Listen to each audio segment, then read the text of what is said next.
বন্ধুরা, আমি আজকে একটা জলখাবারের রেসিপি করছি। দেখুন, আমি সরষের তেল দিয়েছি, এর মধ্যে 7টা কাঁচা লঙ্কা আছে, এর মধ্যে আমি 3টে পেঁয়াজ কুচিয়ে দিয়েছি। আজকে একটা সকালে ইজি ব্রেকফাস্ট বানাচ্ছি। পেঁয়াজটা একটু ভাজা হয়ে গেলে এর মধ্যে আমি তারপরে দেখাচ্ছি কী করছি। দেখুন বন্ধুরা, আমি আগে যে চিড়েটাকে, এটা পাতলা চিড়ে, এটাকে ভিজিয়ে নিয়েছি। ভিজাইনি, মানে ধুয়ে রেখেছি। ধুয়ে তারপরে আমি এটাকে ওই পেঁয়াজটা ভাজা হলে ওই পেঁয়াজের মধ্যে দেবো। এটা আজকে আমাদের সকালের নাস্তা, সকালের ব্রেকফাস্ট। খুব ইজি, খুব সহজ, খুব চটজলদিও হয়ে যায়।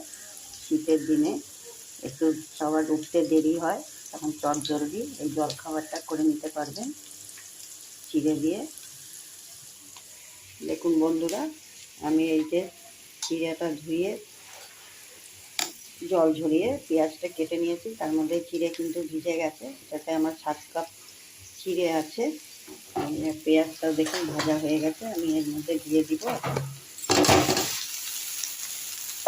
এর মধ্যে আমি 7 চামচ চিনিও নিয়েছি, একটু হলুদ নিয়েছি, একটু নুন নিয়েছি। আমি এর মধ্যে দিয়ে দেবো। দিয়ে এটাকে এখন নাড়াচাড়া করবো। আর লঙ্কাটাও আমি 7টা নিয়েছি।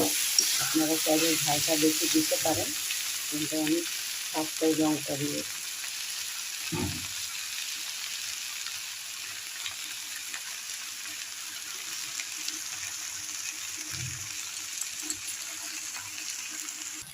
দেখুন বন্ধুরা, খুবই নাস্তা, খুবই জলখাবার, এটা আমার হয়ে গেছে। এটা এখন আমরা সকালে সবাই খাবো। দেখুন বন্ধুরা, খুব অল্প সময়ে আমার হয়ে গেল এটা সকালের জলখাবার। এটা একবার বানিয়ে খেয়ে দেখবেন, খুব কিন্তু খেতে খুব ভালো লাগে। সবাই আমরা খুব ভালোভাবেই খাই এটাকে।